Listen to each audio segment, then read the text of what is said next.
think we're recording now. I've not had notification, but I'm sure we are. So morning, everybody. Thank you for coming to the talk. So again, it's all about World War One this week, primarily because obviously we've got Remembrance Day coming up. So you're probably aware, World War One was the first global conflict, and this fighting was taking place on several continents, land, sea, and for the first time in the air. It was war on an unprecedented scale, industrial conflict with battles lasting months instead of days. You see, for example, like the Battle of the Somme. You know, it wasn't over in 1 or 2 days. It was 5 or 6 months for one thing, and it affected everybody everywhere. So even deepest Gloucestershire, you know, it obliterated what had gone before. So this presentation, we're going to look at some of the archive material relating to World War, what we have here, and how it affected the local population. But as the classic saying was, don't worry, it'll all be over by Christmas. So start off, lovely photo here. This is the little country that was Adlestrop, which is immortalised in a poem of the same name by Edward Thomas after his train stopped at its now closed station, allowing him to note down his impressions.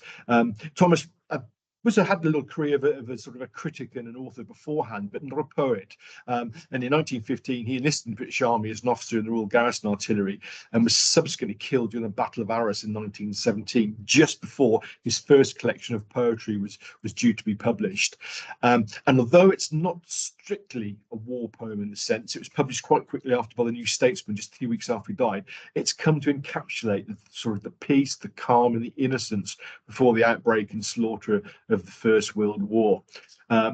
That's it. I mean, I'm sure we all know it. It's a beautiful poem. I won't read it out today because you often get choked up when I read a bit. Right, it's fantastic. But we'll be looking at some of the war poets, not in this talk. It's too much to do. But on the Saturday that's coming up soon, which we'll see at the end, there'll be talks on the local war poets. So looking at HMS Gloucester here, town class light cruiser built in 1909 for the Royal Navy. In 1913, she was part of the Mediterranean fleet and fired the first shots of the naval war a day after war broke out, when she was part of the force that was shadowing the German warships Goodbyee and Breslau. Gloucester is on her own at the eastern entrance of the Straits of Messina, and these 2 German ships came through, and Gloucester was ordered to shadow them, which she did. But her captain, Howard Kelly, realised that these ships are going to get away. So he actually engaged the Breslau to try and force the bigger warship Goodbyee to turn around and support it, which happened. It was successful, but he was then ordered to break away. And then so the German ships escaped, ultimately bringing Turkey into the war, which was like a huge mistake on part of the Allies. So Gloucester spent most of her war hunting for German commerce raiders. One main success was in 1915. She captured a German supply ship, which subsequently forced a German commerce raider, the Prince William, I think it was, out of the war, had to be interned, had no fuel or supplies. Gloucester played a minor role in the Battle of Jutland in 1916, which was the largest naval battle ever fought. And she spent most of the rest of the war in the Adriatic Sea, although she had occasional forays elsewhere. Placed in reserve in 1919, sold for scrap in 1921, and today the only part of the ship that survives is a captain's cabin door, which was found here in the found for the archives, say for the King's Home School, by a local councillor. So it's hanging up in our main corridor. If you ever come on a tour here, you'll go past it, and we always do point it out. 1911, the City of Gloucester fundraiser, Picture Drone Palmer, I'm sure you've probably heard of him. He organised a collection to buy HMS Gloucester a mascot, and the result was a bull terrier named Bounce. And that's one of the sadly, we haven't got very good photos of Bounce, but that's a photo of him there, sat on a thing with a scarf and surrounded by naval shells and life rings. He took to life at sea really easily, killing cats and poultry and fighting with dogs of every other nation whenever the ship called into the port. And the crew often had to pay release fees to actually get him out of jail, because when he did this, he tended to be arrested. So they had spent quite a lot of money on Bounce. After the Battle of Jutland, King George V visited the fleet up at Scapa, and there it witnessed Bounce attack a German bull terrier that had been rescued by another Navy ship, the poor thing. And the king actually watched the fight and offered a bet of 10-1 on Bounce winning. I don't know how many people took it up. But of course, by this time, Bounce was getting on a bit. So he was retired, and he went to a home with one of the ship's officers, you know, so he lost his sea legs, basically. Of course, as soon as Picture Drone Palmer heard about this, he started fundraising again. And in January 1917, HMS Gloucester received Bounce 2. He very quickly earned a reputation every bit as bad as his namesake, so fighting with other dogs and everywhere else. Post-war, when Gloucester was decommissioned, Bounce 2 went to be the mascot of HMS Warspite, a great big battleship. But in 1924, sadly, he died after falling into a dry dock in Malta, so bringing to an end of the tale of Gloucester's maritime terrors, basically. Battle of Coronel, speaking to the void, this is a quote was made by Churchill, took place 1st November 1914, when a German naval squadron under Vice Admiral Graf von Spee and a Royal Navy squadron commanded by Rear Admiral Kit Craddock surprised each other off the coast of Coronel. They knew they were in the vicinity, they were looking to each other.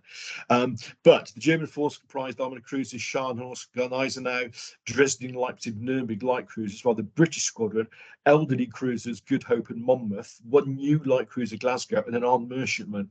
So basically, the German ships were superior in every respect. They had advantage of the weather gauge, and the resulting battle was an absolute disaster for the Royal Navy. Good Hope and Monmouth was sunk with all hands, so over 1,600 men.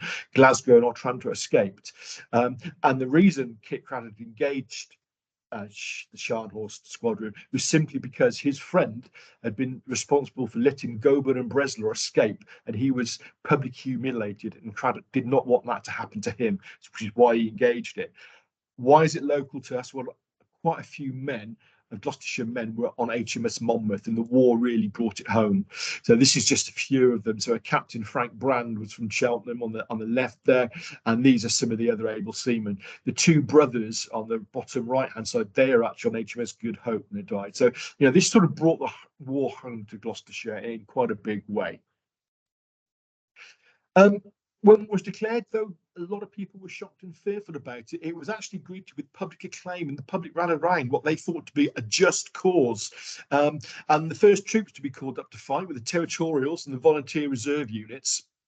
And this lovely photo montage is from the Cheltenham Chronicle and Gloucestershire Graphic. We'll see quite a few images from this magazine because it was running at the time, and it was a photo magazine, so lots of great photos. And this shows sort of, I think, the chaos you can see at Cheltenham and various E&F companies of the 5th Battalion, the Gloucestershire Regiment, the Territorials, leaving Cheltenham on 5th of August 1914. It must have been absolute chaos on these platforms. These have been leaving from St James's Station, of course, which doesn't exist anymore. And most of these units didn't go to France straight away, but they went to barracks in Chelmsford and various other camps where the regiments could be assembled and sorted out before they were dispatched. Apart from the calling up the Territorials, one of the first signs of the war in the county were the arrival of Belgian refugees. There were lots of Belgians fled their country when Germany invaded. And this picture here from the Chronicle, these refugees went from Milans in Belgium, went to Stroud, thanks to the Church of the Immaculate Conception in Stroud and the Convent of Poor Clares at Woodchester, which had a sister convent near Bruges. So there's links for them. Belgian children that came into the country with their families were usually admitted into local schools. And this is a little page extract from Twinning Schools Admission Register. And you can just see about halfway down, you can see the names Johannes, Jacobus, and Josephine Bergano from Antwerp, who were staying at Puckrat Farm before they moved to Tewkesbury. So this is an aspect of the war we'd actually have forgotten about. And of course, today it's quite prominent with refugees fleeing and fighting all over the place. Well, many thought the war would be over by Christmas, and we've got that in letters from soldiers who were serving at the time.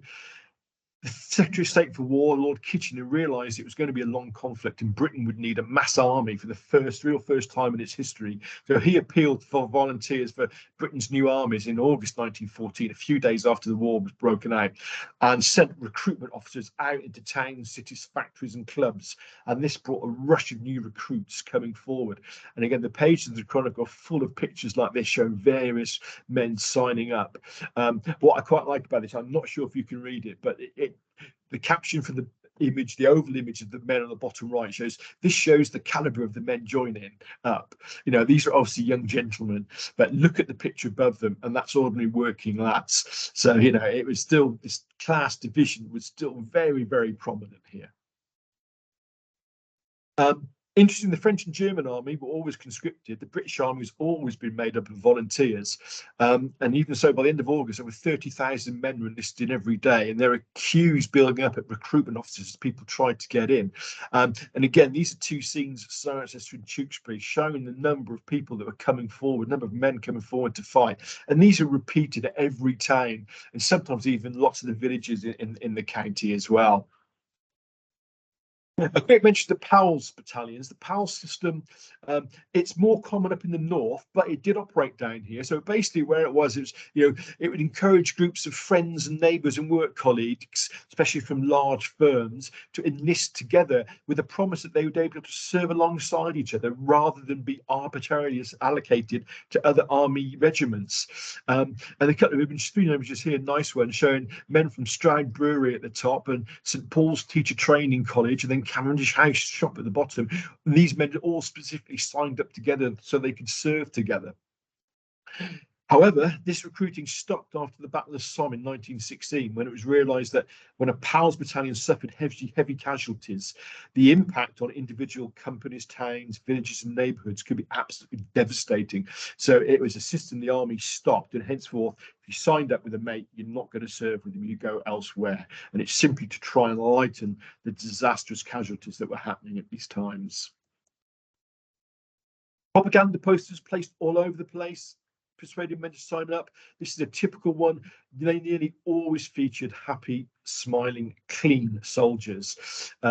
Regiments were not limited to recruiting their home area, and so any regiment could go to recruit anywhere. And this poster actually comes from Cirencester, the Bingham collection, and it was put up in Cirencester when a Scottish regiment was posted nearby, and they took the opportunity to sort of recruit in the town. My grandfather, in this lovely picture here, he's the second right below with the field cap on. He was in Gloucester, born and bred in Gloucester, in Long Levens. He didn't sign up for the Gloucesters, as you might think. He decided it make more sense to actually sign up in the Royal Engineers, because he thought it's going to give him some skills to use post-war. So he was quite savvy in that, and it did work. He actually ended up working in GAC for one place, but also on the railways after the war as an engineer in Gloucester. So, some men really thought ahead about this. Recruitment posters often tried to inspire a sense of duty, usually in the early days by featuring German atrocities and civilian casualties. So this is a picture of Remember Belgium and a thoughtful Tommy. You had ones with the Lusitania in, I'm sure you've probably seen those. Interesting one here was the very famous Daddy, What Did You Do in the Great War poster, which was from 1915. And it obviously tried to create a feeling of guilt. So if you didn't sign up, you're going to feel guilty when your children asked you. But interestingly, it wasn't actually very widely circulated because there was a massive public backlash against it. And I didn't know that. I assumed it was one that was put everywhere, but no, it was used for just a very short time and actually sort of sent to this, consigned to the history books, as it were. However, retailers aren't going to be slow to take advantage. They know there's lots of young men going off to fight, and especially the young officers with lots of money. So all the papers have lots of these things. So, these articles, what you can buy, warm underpants, basically, local war notes, lots of things, field outfits, guns, very common. You'd get an army issue revolver, but you might want to go with an automatic or something. Regulation articles in the shop in Slade and the Imperial House down the Prom in Cheltenham. And the yellowish one there is an advert for a watch, basically. Don't go to fight without a decent watch, because at night you won't tell what time it was and ours glow. So there's lots of this sort of going on in the newspapers, trying to persuade people to part with their money before they left. So after joining up, many soldiers, first thing they did really was got a portrait of themselves in uniform for family and friends. And these come from a photograph album the Reverend Haddo of St Paul's in Gloucester, and just showed some of his parishioners who joined up. Obviously there's 3 or 4 studio portraits there. The 2 gentlemen at the very top on the left, they're in barracks. They'd have their photo taken in full kit. I think when you look at these, the overwhelming sense here is how many of these people returned. We know some of these don't have names on, so we'll never know. But there is we can have these albums. Some of them have names we could find out. And on that note, here's a rather nice little section. We've got a photograph album from Amni Crucis, which was compiled post-war by a local resident, and it actually fitted in some biographies of local men. And there's about 40 or 50 of these men in this book with what happened to them. And again, they make sort of very, very tragic reading a lot of times. So the war started, fighting on the continent. There was a mad rush to the sea, the race to the coast was called. But by the end of 14, very quickly, the war on the Western Front had ended in stalemate, basically. And trench lines went from the coast at Belgium right through to the Swiss frontier. The British front line alone stretched for about 70 miles. The trenches were the very front lines. They were the most dangerous places, but behind them was that massive supply lines, training establishments, stores, workshops, headquarters, and all the other elements of war in which actually most of the troops were deployed. You usually had a front or fire trench, and you had a support trench, and you had a reserve trench in the front, and then there'd be connections to the back there. Why am I sending this? Well, basically, we know the conditions in the trenches were squalid. Scraps of discarded food, empty tins, other waste, latrines, normally just behind the line, rats, lice, flies, and of course they thrived on the decomposing human and animal bodies in no man's land. Men couldn't easily wash or change clothes easily. Officers had dugouts in which they could sleep. The enlisted men actually had to shelter in hollows in the trench walls or under corrugated iron, greatcoats or blankets. And this is a fantastic photograph from the Imperial War Museum. It shows a soldier on guard, but if you look carefully, sort of below him and to the behind him, there are men just trying to sleep wherever they could. Another problem was food. It couldn't be cooked in the front line trenches because any smoke's going to draw enemy shell fire. So men tended to eat cold food from tins. And it wasn't until mid 1915 that hot food started to be taken into the trenches, usually carried from the reserve trenches in hay boxes. So basically billy cans stuffed in a box stuffed with hay. But it also often arrived cold, laid light, or very often didn't arrive at all. On top of this general pattern for a Tommy in the trench, 4 days in the front line, 4 days in reserve, and 4 days at rest. But this varied enormously. The longest one I've actually read about is over 3 weeks in the front line trench, which would have been horrendous, I think. Might think it's just funny, mud, glorious mud from the Disney, but it was a feature of life in the trenches, especially in the winter. And we have this wonderful letter sent to the Reverend Blathwaite down in the south of the county by a parishioner, Private James Hedges of the 12 Gloucesters. Won't read all of it, but essentially he describes the awful state of the trenches with knee-deep mud and how he had to be dug out with a spade. When he first arrived in trenches, he thought it was quite amusing seeing people getting stuck. You know, it's quite a joke to the newcomers. But then when he experienced it, he actually dug out with a spade. He sank into above his knees in mud and couldn't move. And all the time when his friends are trying to dig him out, they're being shelled. So, you know, it goes to state, the caliber of these people and the conditions they have faced was horrendous. This title, Bitter Winnowing, comes from a letter that Tolkien wrote to a friend about just the sheer waste of life in there. The main killer in the trenches was artillery, caused 75% of all casualties. Direct hits disintegrate bodies, but blast, concussions, shell fragments or shrapnel and other flying debris from woodland things, they were equally deadly. And this was why many of the actual trenches had they're called traverses in to stop this happening. Gunfire was a second major killer. Machine guns, you know, the new toy that armies invented to kill lots of people, fantastic, but sadly both sides had them. Initially, the British Army had very few. The Germans thought they were a great invention, had lots, and it wasn't until later in the war that we had the machine gun corps were introduced, and we started having machine guns. And there's one story of one battle, I can't remember the name of it, where we had, I think it was battalion machine guns. They fired over, I think it was 10 million rounds without one gun breaking down, and they fired continuously for about 24 hours, trying to distract the Germans from a raid going on. So there's some, you know, some really interesting stuff going on around these. Disease, however, it had always been the biggest killer of armies in the past. By this time, it dropped to number 3 in the ranking. And if that wasn't enough, soldiers who were wounded in the trenches, remember these were farm fields, heavily manured fields. So soldiers that got injured, especially by shell fire, usually had massively, grossly contaminated wounds that were infected with multiple local pathogens. So it was, if you survived the shell blast, you then had to try and cope with the bacteria that was coming in. And as a result, gas gangrene and tetanus became major killers before the medical establishment realised and adopted new techniques to combat them. Prior to this, what would happen if you got wounded, especially if in the Boer War, which is what they based their experience on, they would simply clean a wound out and sew it up. End of story. But they realised here in the trenches, if they did that, the bacteria and the tetanus would multiply and kill soldiers in 2 or 3 days. So they developed a new technique of leaving the wounds open to drain until sort of often, maybe even a week had passed, and then sewing them up. Finally, soldiers had to have new diseases. There were new diseases around trench foot, okay, from being constantly in wet water, trench fever, which is body lice, internal parasites. Lots of soldiers picked up worms, and trench nephritis, which was kidney inflammation, basically because soldiers couldn't get enough to drink. So they had all these things going on they had to try and contend with. The Royal Army Medical Corps, the RAMC, responsible for soldiers' health and for medical aid and treatment for wounded soldiers, began behind the front line at what they called a regimental aid post, about 200 yards behind the fire trench, where they received immediate first aid. But getting them there was often difficult and dangerous. And this is a horrific picture of the Somme, where you see these men trying to get a wounded soldier. They're knee deep in mud trying to fight through it.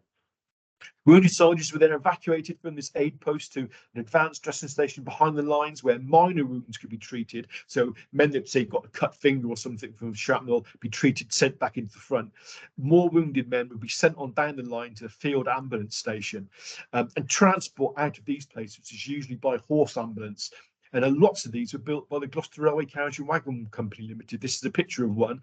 The design was actually based on an ambulance the company built for the Boer War, so nothing had changed. They built these wagons then, and they're building them for World War I as well.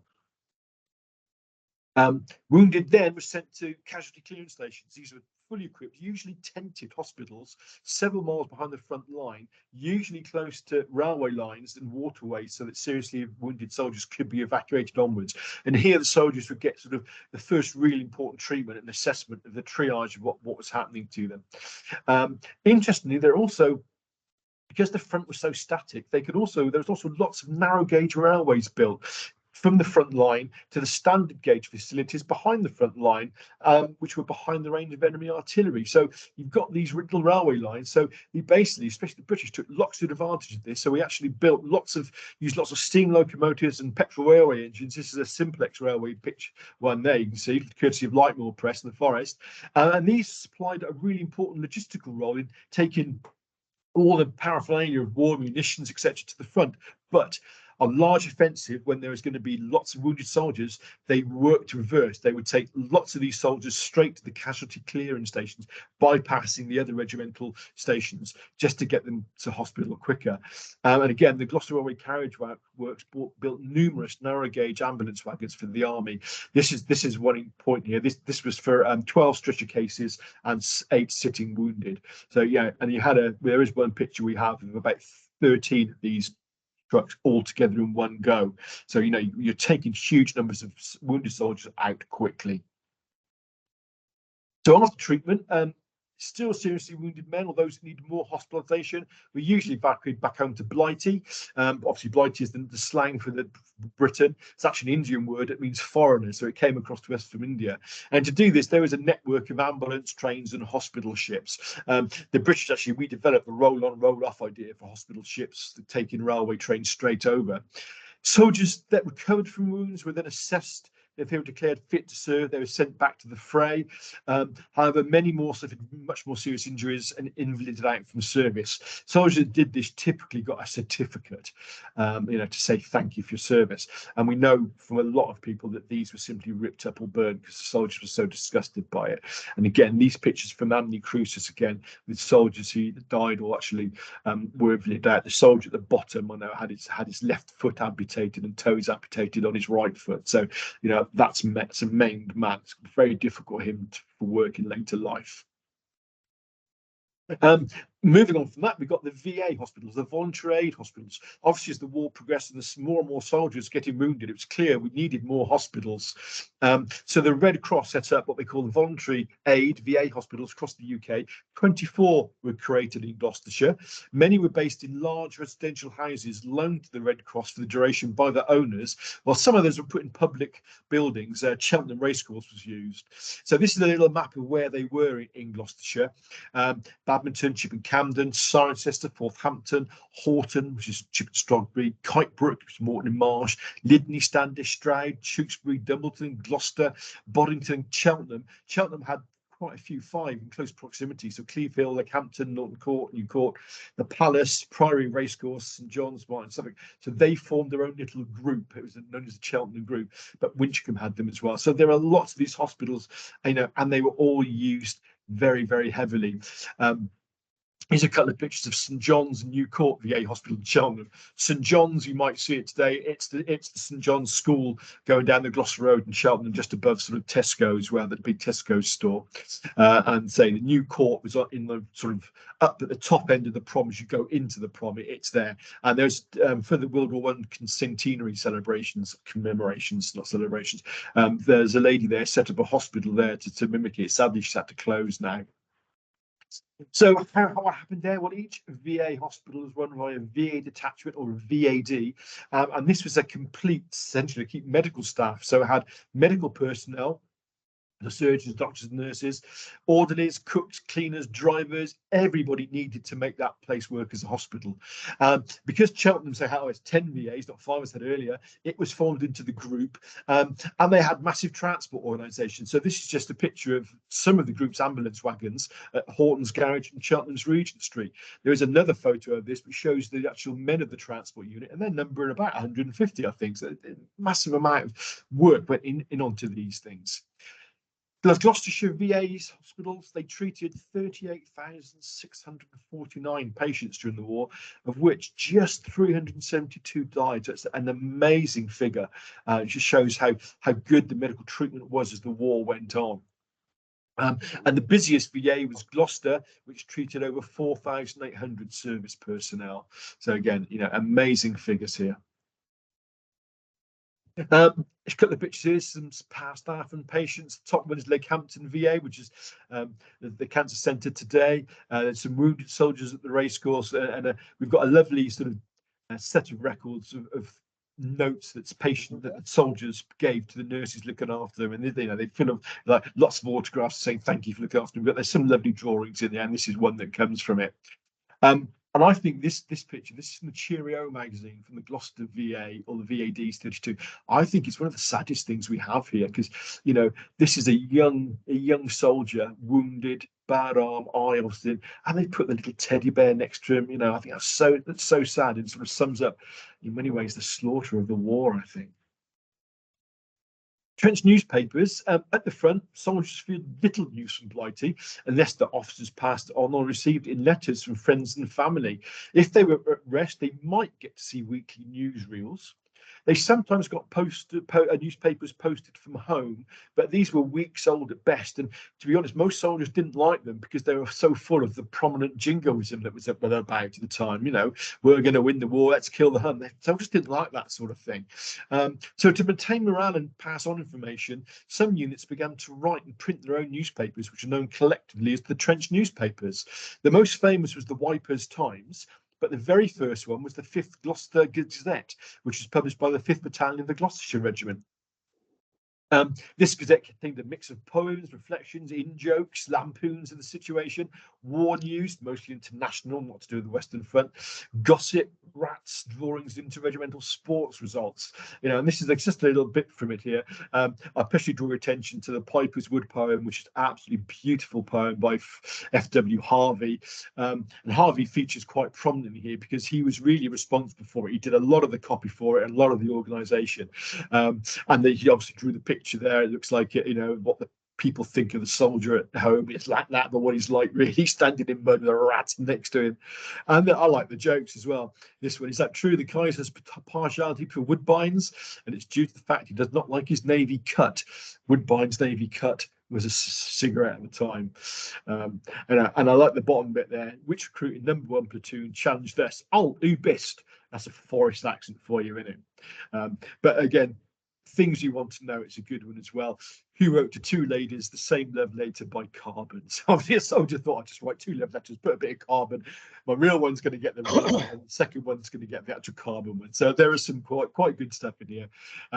Missing articles, Messrs. Grab it all, snatch them and keep it, beg to state that they have active agency in each platoon. So again, lost property, people were buying and selling it and exchanging it.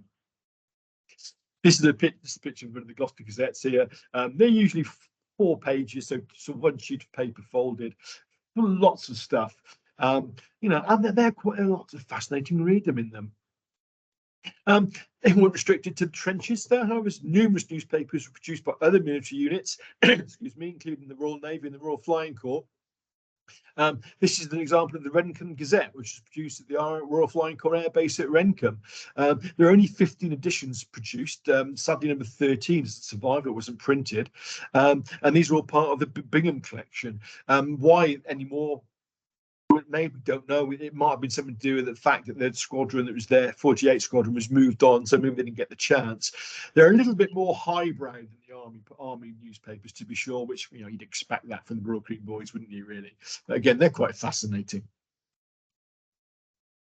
The first Christmas, 1914, obviously families thought, you know, we've got to send our men something. So they started sending foodstuffs abroad, and many well-wishers actually got themselves into groups to sort of mass produce presents and send stuff. And one such lady is Eleanor Adloyd of Winchcombe, who rallied local townsfolk to buy things like tobacco, soap, cakes and puddings. But she also organised local knitters to make socks and scarves. And this is one of the sort of the pamphlets she printed and that was sent out to the soldiers with the stuff. You know, and it lists the who made stuff, who supplied stuff. And Adelaide was a member of the Red Cross Society, so she actually made up all the sulphur bags, and these contained sulphur powder, which was used to treat skin conditions. So already by Christmas 1914, word was getting back that the conditions of the trenches weren't really good for skin and things like that. So, you know, this is great. So it's a letter that's gone out. We've got a little reply here as well. So this was a thank you card from Private W. Blandford to her after receiving a Christmas parcel. You know, it's the letters there, you know, saying thank you very much. And he was part of the 19th Division, and it shows that British Tommies as angels coming down on 2 rather fat Germans with a great big plum duff and some wine there. Everybody's smiling, so it's a nice little thing. But as before, retailers weren't slow to promote suitable gifts for men in the armed service overseas. So these again taken from the pages of the Cheltenham Chronicle here. Slades are advertised again, Christmas comforts. There's a Christmas confectionery from Turley's, and the Oriental Cafe Company was already sending out special Christmas boxes containing various good items. Yeah, price is not bad actually, 16 quid up to 30 quid, but they included postage, so you know, not a bad thing if you receive one of these. Troops also received Christmas cards from their own hometowns and from well-wishers. And behind the lines in France and Belgium, a thriving trade sprang up in local photography studios, opening up to take photographs of the soldiers from send back home. These were usually developed on stock greetings card. And this is one such example, a Christmas postcard, which is sent home by Harold Brain on the left and William Wright on the right there. Sadly, neither of these men survived the conflict. Harold Brain was my great uncle. But this has come down to us in our sort of family collection. But this is the sort of thing that was going on. In Ypres, on Christmas Eve 1914, German soldiers on the Christmas Eve began decorating their trenches with candles and putting up Christmas trees. And then many then began singing carols, and before long the British soldiers joined in, and soon both sides were cheering each other's efforts and you know, shouting Christmas greetings. And then amazingly, Christmas Day, men began leaving the trenches and walking out into the no man's land to meet each other, where they began mingling and talking. And these are a couple of photographs where they exchange food and stuff. Some places we have the classic ad hoc games of football. I'm sure I remember Blackadder, he said I was never offside, you know, so you had this going on. So all of a sudden it looked like the war was over. And we've got a lovely sort of note from one Gloucestershire soldier, Corporal James Pill, Philpotts of the Warwickshires who were involved in one, and he wrote to his parents, although there was no armistice, we have by mutual consent stopped all firing, and we're going halfway to their trenches and they halfway to meet us, unarmed, and we are changing fags and cigars and plum duff and buttons for souvenirs. We are shaking hands and chatting, and some of them are waiters and theatre band players from England and talk good English. His parents gave the letter to the Gloucester Journal, which printed it on January the 9th, 1915. And it's now weird thought that over 100,000 British and German troops took part in these unofficial ceasefires, some of which lasted up to New Year's Day. And the following year, again, a few units arranged similar ones, but the following year, they were not as widespread, partly because the officers on both sides forbade it, and it became almost a corporal punishment offence, and partly because by that time the war had got worse, and the Germans and then started using gas as a weapon. And so the Christmas truces sadly didn't go on. So letters home, best way of communicating with soldiers. The British Army Postal Service, there was one, delivered around 2 billion letters during the war. And in 1917 alone, 19,000 mail bags a day crossed the Channel, transporting letters and parcels to the troops on the front. And again, got a series of letters here. Not going to be able to read them; they're too small. But they're from Albert Ball, the top two, Alfred Putley, and again one of my relations, the 1st, 5th Gloucesters, and Percy Frape, who was on a naval officer. The naval one is very interesting because they sank a submarine, and it records how they did it. But men wrote these letters usually in pencil because it's very difficult to have ink on the front line, and they wrote them in their spare moments or in the trenches or at the rest behind the lines. And they do offer quite a highly personal insight into the experience of war. They do often contain horrific things, but lots of the men are just simply what's going on at home, how are the potatoes doing, this sort of thing. So they're very, very important and very poignant. All letters have to be censored, usually by junior officers or NCOs, and of course this took a lot of time. So outgoing letters were often delayed by a long time because the officers only do it in their rest times or in the trenches at rest, rather than sort of try and do it any other time. So they're quite difficult to get these home. So as a result of this, the Army introduced Army Form A.2042, the Field Service Postcard. So it's a very simple piece of card with space for an address on one side, and on the other there is pre-printed phrases. The soldier, all you had to do was strike through which ones weren't appropriate to let his family know he was safe. They were free to send, and they were very popular, and they were usually delivered within 12 hours of being posted. So incredible speed in communications. And they gave much needed peace of mind to families back in Britain, especially after news of large offensive filtered down taking place, that they would know that their soldier was alive, or they might be sick, or they might be wounded. And there's an optimistic one saying, I'm going to be discharged soon. So they're very popular. And we've got quite a few of these in the archives, mainly from the southern part of the county, has to be said. But you've probably seen them before. They are quite common. And looking away from the Western Front for a little bit, in 1915, the Royal Gloucestershire Hussars, these are the yeomanry, without its horses, went from Egypt, where they'd been sent, into the Dardanelles, landed at Suvia Bay, where they fought as infantry until the Allied withdrawal. Fair few number of casualties. From there, they came back to Egypt, where they were stationed in the Suez area, became part of the British forces guarding the Suez Canal, its central waterway through to India. And there's a couple of photographs we have from the Royal Hussars collection there. So a couple of soldiers eating lunch by a tent, and then some by the pyramids with the Sphinx there. The regiment fought several engagements in the time there, including the disastrous Battle of Katia, which we'll look at in a moment, but also the victory at the Battle of Rumani in August 1916. And this actually ended the Turkish threat to the Suez Canal. And so the RGH then took part in the British advance through Sinai and Palestine. Yeah, we've got a lot to go answer for there, haven't we? And at the end of the war, the Gloucestershire units were in Aleppo in Syria, so that they advanced quite a way through. The Battle of Katia, 23rd of April 1916, an Ottoman force of just under 4,000 troops, led by the German General von Kressenstein, made a surprise attack on the British 5th Mounted Brigade, which is 1,500 men, made up of men of the Gloucestershire Hussars, Warwickshire Yeomanry, and the Queen's Own Hussars. Oh, right, there we go.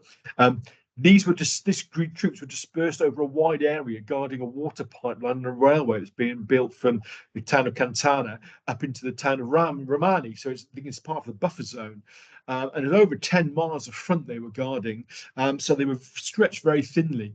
The A squadron of Royal Gloucestershire Hussars was at Katia Oasis when first over 600 Turks attacked them, and though the Gloucestershire's put up a good fight, 4 of 60 other ranks were killed, 15 other ranks wounded, and 64 taken prisoner, and only 9 of the actual squadron escaped back to the lines. And again, this was picked up quite quickly in the Gloucestershire Chronicle, and this is a picture of some of the men who died there, with the exception of one who is not related to them at all. But you can see the sort of numbers. We have some records to Hussars, and this is page 1 of a 3-page list of typescript prisoners in Turkish hands. This is from October 1917. Interesting list of camps that the men were at. There are every now and then additions to this where names struck through and it's put died. While the men were there, this is a nice photograph of Staff Sergeant Major G. Hyatt. We don't know which one he is, with 3 other POWs, a Turkish officer and a dog. So it looks like they were treated reasonably well. Certainly those uniforms are not military issue, so they must have been Turkish issue. So the men were given fresh clothing. Moving on to the flyboys. At the outbreak of World War I, Britain just had over 100 military aircraft. The RFC, the Royal Flying Corps, had just 7 squadrons, and they had numerous aircraft types, none of which were armed. So as obviously the war progressed, it was realised this was a great new way of killing people. So the air arm expanded rapidly. Of course, as the air arm expanded, we needed more airfields, and 3 were established in Gloucestershire. The big one is really at Rencombe, which opened in 1960 with number 48 Squadron flying BE-12s. Then they took over Bristol F2 Bristol fighters. Can't fit much into this, but interestingly, Rencombe, the actual squadron commander at Rencombe was Leif Erikson, VC, who was the first man to shoot down a Zeppelin in World War I. Also, one of its commanding officers was Keith Park, who actually commanded number 11 group in the Battle of Britain, and was an amazing commander. And in World War II, basically saved his guidance saved the country in the Battle of Britain. So we have Rencombe up there. It's still an airfield today. Some of the buildings still survive, but 2 others were opened up. Firstly at Minchinhampton, opened quite late, February 1918. It's number 1 station for the Australian Flying Corps with numbers 5 and 6 training squadrons. It closed after the war, but then became RAF Aston Down in World War II. So it survived and continued. And again, I think the airfield's still there today. It's flying gliders now. And lastly, right down in the south of the county, we have Laterton, which opened again in February 18 as number 2 station Australian Flying Corps with numbers 7 and 8 training squadrons. And I haven't had space to put it in, but in the churchyard at Laterton, there's a little graveside set aside for about 8 or 9 Australian pilots who died there. Again, quite appalling, and it's worth visiting if you've not been there. So in addition to the actual active flying units, several non-flying units created. Number 21 Training Wing opened at Cirencester. That was responsible for Rencombe Airfield. They had the number 3 Western Aircraft Repair Depot down at Yate, opened in 1916 to repair battle-damaged aircraft. Had about 1,800 personnel, and post-war was taken over by Parnell and Co, the aircraft manufacturers. You also had the Royal Air Force number 6 School of Aeronautics, which was opened at Marlborough House in Cheltenham, 1917. And again, basic instruction to cadet pilots, 1,600 personnel in there, believe it or not. So it's a massive establishment. I'd like to track that house down. I've not had a chance to do it. And then finally, you had number 1 Australian Flying Corps HQ, which was opened in Tetbury in 1918. So there, lots of other Air Corps stuff going on. A little known site, Long Newton, hovering on the Gloucestershire border. Little known about it, other than we know it was marked out as an air-to-air firing range in World War I, and it's used by the Australian pilots in Minchinhampton and Laterton. It has a history in World War II because it was used as a Q decoy site for RAF Kemble, so a decoy site, so Germans would attack that, not Kemble. But it also became a relief landing ground for RAF Kidlington in Oxfordshire, and then a satellite airfield for South Cerney. So it has a long career. Today, it's a solar farm, but this is actually interesting, preserved the old airfield boundary. So, what you can see in the modern map there shows you what's left of it. Rockworth. In 1914, H.H. Martin & Co. of Sunning End Works in Cheltenham began subcontracting work for Airco, which is the aircraft manufacturing company of Hendon. And they were using a field in Huckergoat for flight testing completed aircraft. But 1915, Martin's was mass producing aircraft components, so the actual airboard acceptance part was opened by the Air Ministry on the site to take all these aircraft in. So it took them They were delivered by lorries from Cheltenham. They were stored, and assembled and tested, and then dispersed to the squadrons. And of course, the history goes on there. It's 1917. The boards of Martin and Airco docked together to form the Gloucestershire Aircraft Company to make aircraft, which later became the Gloucester Aircraft Company, the GAC, of which we are also familiar with. There were others, though. Here's a little one. I'm sure many of us have heard of this one. The Cheltenham and West of England Aviation Company Limited. The life expectancy of a new pilot on the Western Front could be as little as 10 to 15 days, or roughly 17.5 hours of flying time. So because of this, with such a high attrition rate, the RFC training couldn't keep up with demand for so new private firms began to appear to train pilots. One such firm is this one, the Cheltenham and West of England Aviation, opened in September 1916 at Hunt Court Farm at Brockworth, where it built a large iron hangar, a workshop, and carved out a grass landing strip. It had 4 Caudron dual-complained biplanes and a petrol board license used 3,000 gallons of fuel a month. School took 18 cadet pilots at a time, and they received £100 per pupil plus a £25 bonus if the pilots passed their Royal Aero Club certificate, which was like passing the driving test at the time. Post-war, we know it was used for a while by the Westgate Motor House of Gloucester, which actually sort of sold aircraft as well as cars. War weddings, a very sad bit really. When soldiers got home leave, they did get some. Usually many took the opportunity to marry their sweethearts. And again, these are just a selection of images we have from the Cheltenham Chronicle of various weddings that took place. And again, you just wonder how many of these happy occasions were very quickly ended by death or disease. It's horrific. So conscription. So as the war progressed, recruitment fell. And by late September 1915, not only were fewer men joining it, but almost 2 out of every 5 were unsuitable for military service on health grounds. Many of them were starting to suffer from malnutrition, which we'll look at why a little bit later. And it soon became apparent that there were just far too few volunteers to fill the ranks. So in March 16, the military service bill was introduced, with basically the compulsory conscription being introduced for the first time in Britain's history. It initially specified that men from 18 to 41 years old could be called up for army service unless they were married, widowed with children, or in the Royal Navy, a minister of religion, or working in a reserved occupation. And men who were exempted got certificates. This is one we have. They actually later on got little blue badges because there were so many people harassing them in the street if they saw them walking by saying, "Why haven't you signed up?" So they were given these little blue badges to show that they were on war work, even though they weren't fighting. Further acts to this in 1916 and 1918 extended it to include married men, and then extended the upper age limit to 51. So, you can see we're running out of men, and they were trying to claw in as many as they could. However, the Act also introduced the right to refuse military service, allowing men to be exempted from combat. You had the option of performing civilian service or non-combatant roles. And there are lots good reasons for this. Moral grounds, if you're a conscience objector, which we'll look at in a moment.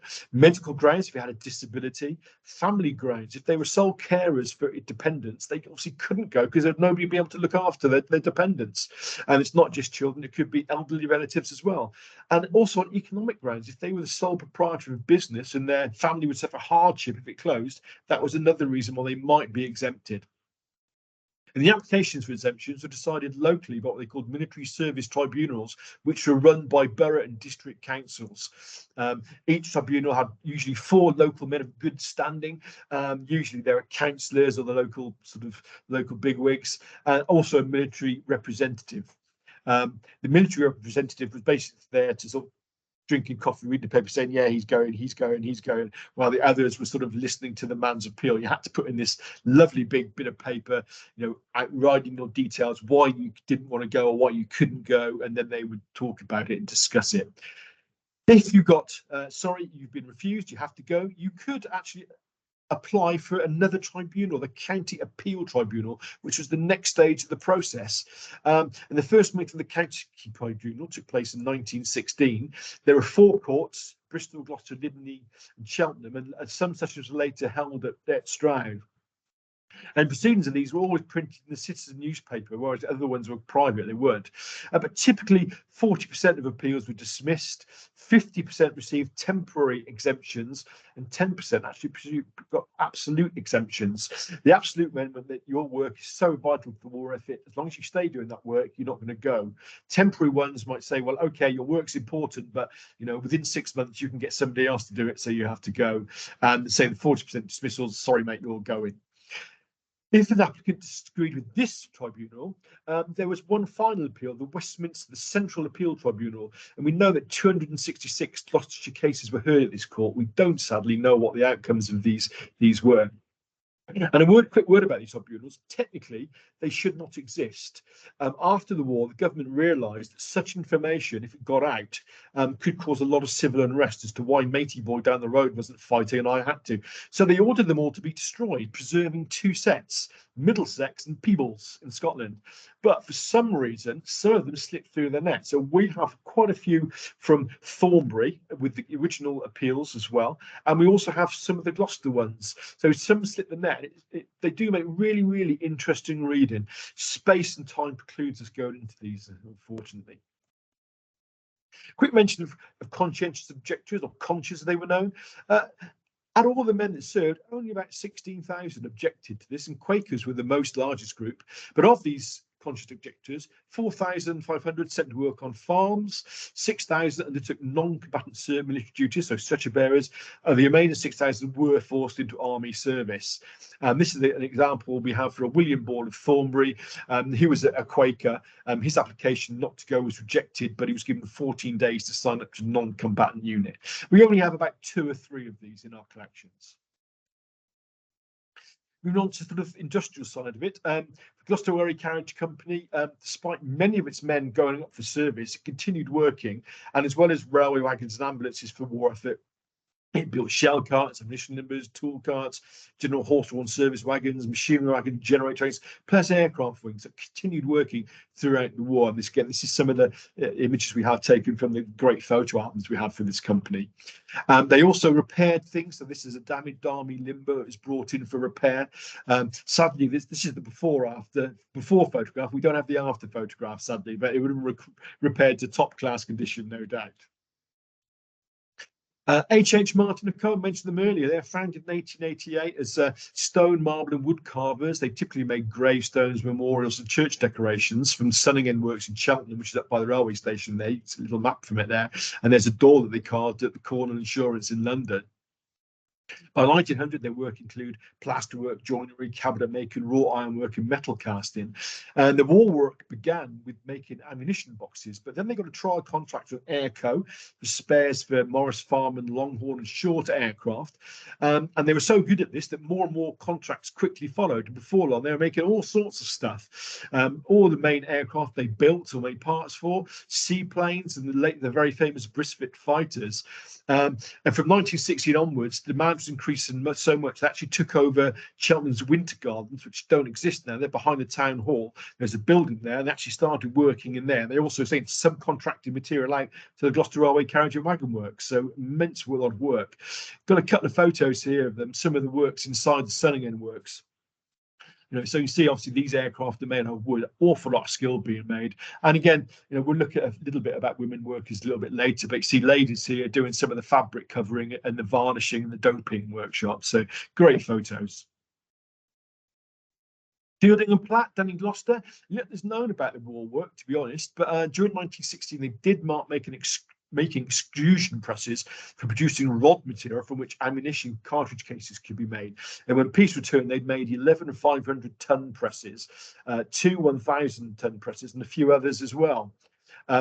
They also made machinery for shell bandings, hydraulic systems for tank assemblies, gun sight mechanisms, mine sinkers as well, and things to launch ships. The mine sinkers are interesting because when they sank these contact mines, you had a little box the mine sat in full of chain. And so when it sank down, hit the bottom, released the mine floated up. So they built a lot of these in Gloucester. As the war progressed, obviously, war needs ammunition. So lots of ammunition factories began appearing. The National Filling Factory No. 5 was formed at Quedgeley, opened for production in 1916, and picture of it there, courtesy of the Gloucestershire Society for Industrial Archaeology, of some of the buildings. At its height, Quedgley had over 6,000 workers, mainly women, and 1,000 of these came from Cheltenham every day on the train. They actually built it close to special lines the trains could get there. Female workers were known as Tommy sisters or munitionettes, but of course, as we probably know, the ones who working with TNT dust, their fingers would turn yellow, so they were nicknamed the Canary Girls. And a couple of pictures of what we think are Edith Powell and Nellie Slater here from the GFHS workings there. Quedgley actually produced over 10 million 18-pounder shells in the war and over 8 million TNT bags and primer cans, plus thousands of other objects for the war effort. So it's, you know, it's not there, it's long gone, and became RAF number 5 MU in World War II and post-war. But, you know, for something that was so big, so little remaining. Rationing. So when the Germans began unrestricted submarine warfare in January 1917, shipping losses suddenly escalated. Before, you know, we'd been losing ships, but food was getting through. In March 1917, over a quarter of all the ships heading for Britain were sunk by U-boats. And by April, the country had just 6 weeks' worth of wheat, which was terrifying to the government. Shop prices soared, queues for food became commonplace, and there was real growing resentment of the rich upper classes who could still afford to buy food. The poorer people couldn't.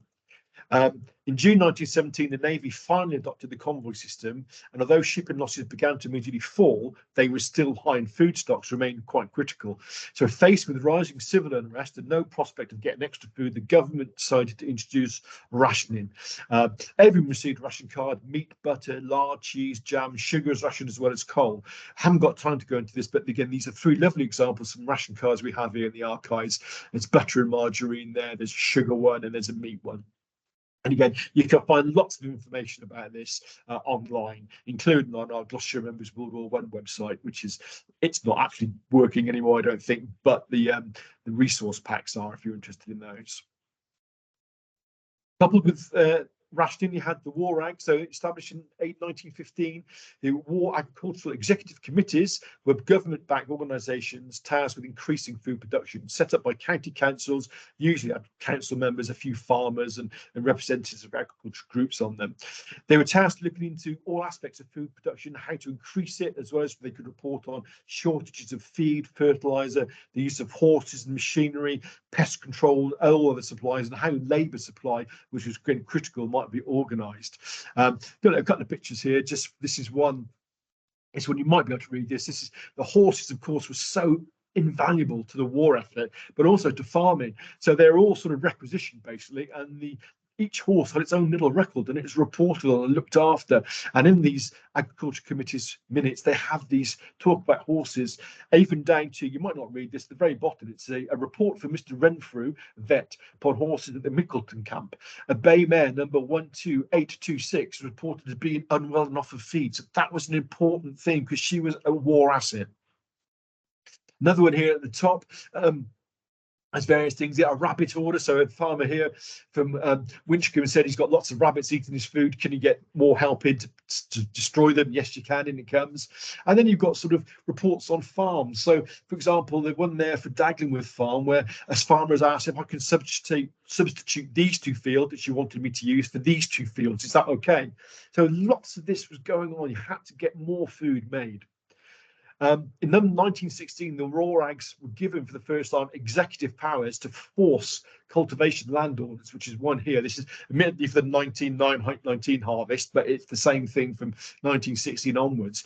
And this would force farmers to either use their land to plough it up or have it requisitioned away from them. And lots of grassland was put into making cereal crops.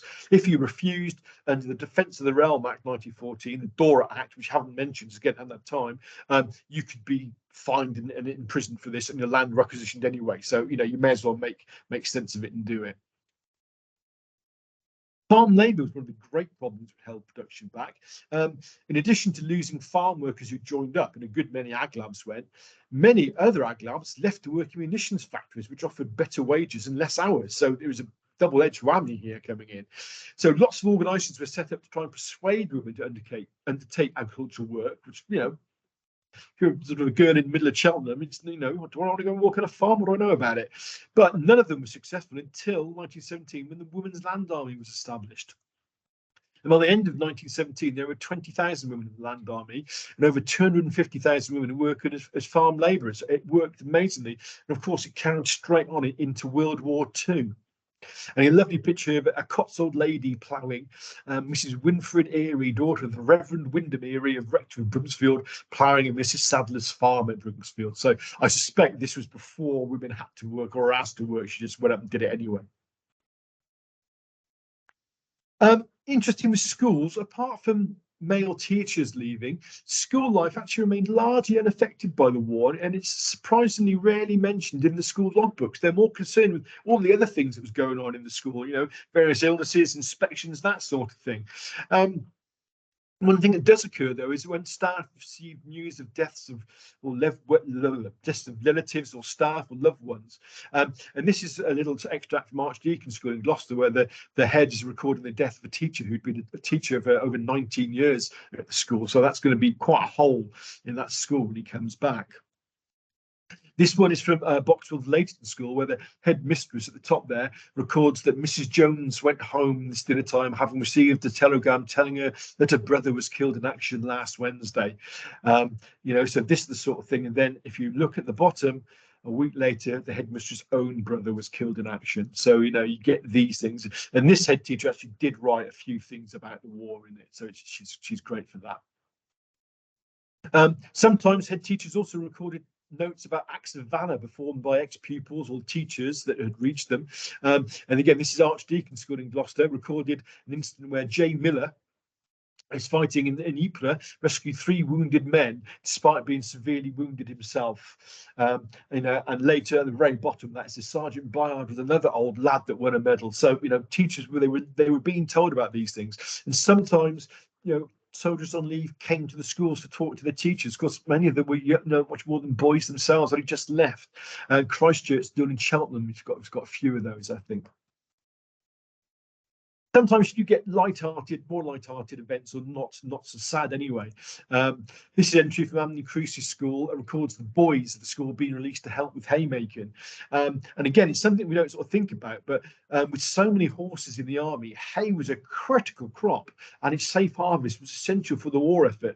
And in terms of volume, I think it ranks as number 3 in the amount of material taken to France. There were ships just carrying hay and nothing else. I used to go scuba diving. I've dived on a few ships. The cargo was hay, and you think there's nothing in the ship because it's all rotted away. This is the entry of Boxwell Leighton School again, records an airplane landing in a nearby field, and the children all rushed out to see it, and headmistress let them go. In retrospect, this is probably one of the Australian Flying Corps machines that had an issue and had to land or something. So again, this lots of interesting stuff. And lastly, I'll make a note of the blackberry picking, which I'm sure you've heard about.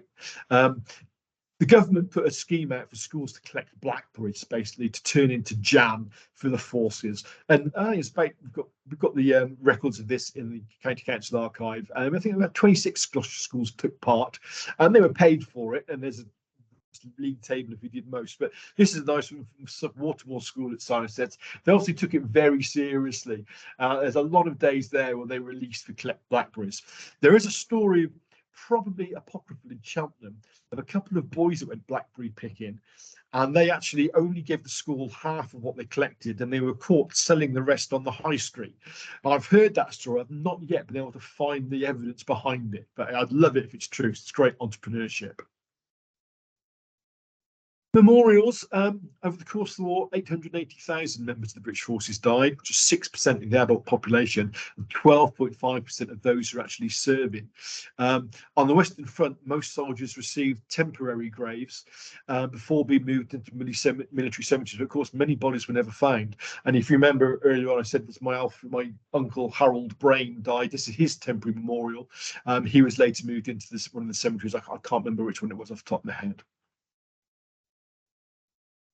Remembrance Day.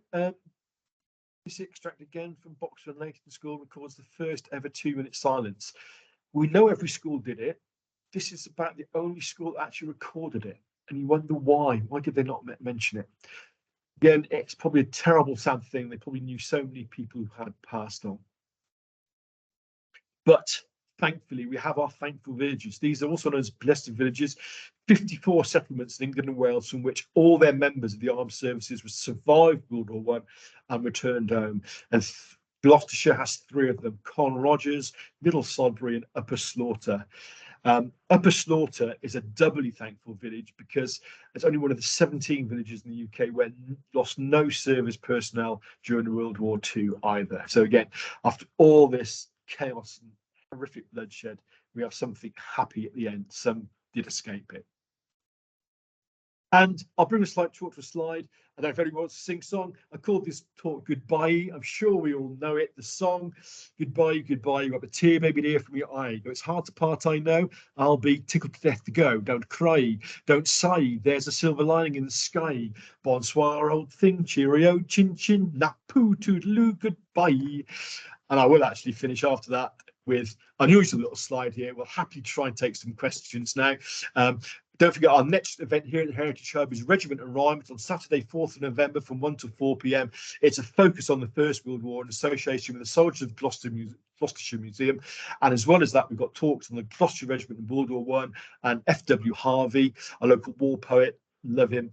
There'll also be a document display of military archives. So some of the things you've seen on here, you'll be able to see in the talk. But also the Family History Centre will also be open from 10 a.m. We've got free refreshments. The only thing we do say is if space is limited, we do ask you to book for the talks, please, if that's okay. And you can use it via that link, which will get sent later. And a final thing from me is our next Secrets Revealed talk, online talks, Wednesday, 22nd November, Secrets Revealed online talk, all aboard. It's all about trains, railways and stations. And it's a follow-up to the very successful one on transport we held last year. So on that note, I will hand back over to Gemma. Hello, everyone. Thank you so much, John. That was absolutely superb. We have got a couple of questions. First of all, Emma would like to know, does the archives hold many of the photos of those enlisted, please? So those photos that you showed at the beginning. How could I go about trying to find a photo of ancestors who signed up and would probably have had photos taken? There we go. We don't have many per se, but what we do have, sadly, is a lot of the ones who didn't survive. So if you come into the archives, have a look through the pages of the Cheltenham Chronicle and the Gloucestershire Graphic, which we have here. We have 2 of them actually hard copies, 2 are on CD because they're quite fragile, and they have lots of those photographs, the little oval photographs you saw in the talk of soldiers that sort of signed up, and sadly many were wounded or died. So we have those there. We don't have many other photographs of them, to be fair, unless they happen to pop up in family collections. It might be worth having the word with the Soldiers of Gloucestershire Museum. They probably have a lot more. Obviously that depends on whether your relative was part of the Gloucestershire Regiment, but very often it's you find these things in family collections. So first of all, have a chat with your family. Has anybody got anything like this that you know about? Off again now. Thank you very much, John. That's very helpful. Emma would also like to know, are there any lists of those who joined the Women's Land Army?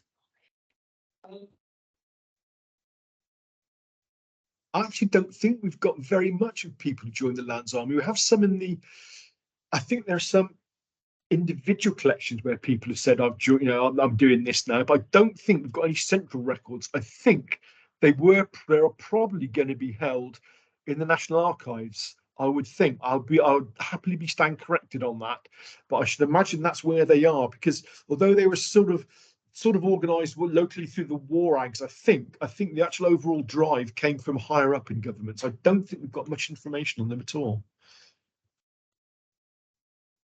Marvellous. Thank you ever such a lot, John. Do we have any other questions? I'll just have a quick look through the list to see if anybody's raising their hand.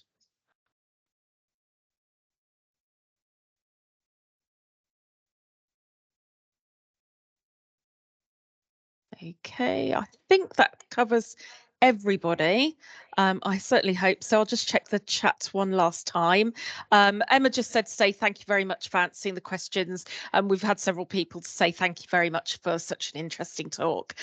So I hope you can all join us in November. Thanks once again for joining us today. And thanks to John. We hope to see you soon. Bye-bye.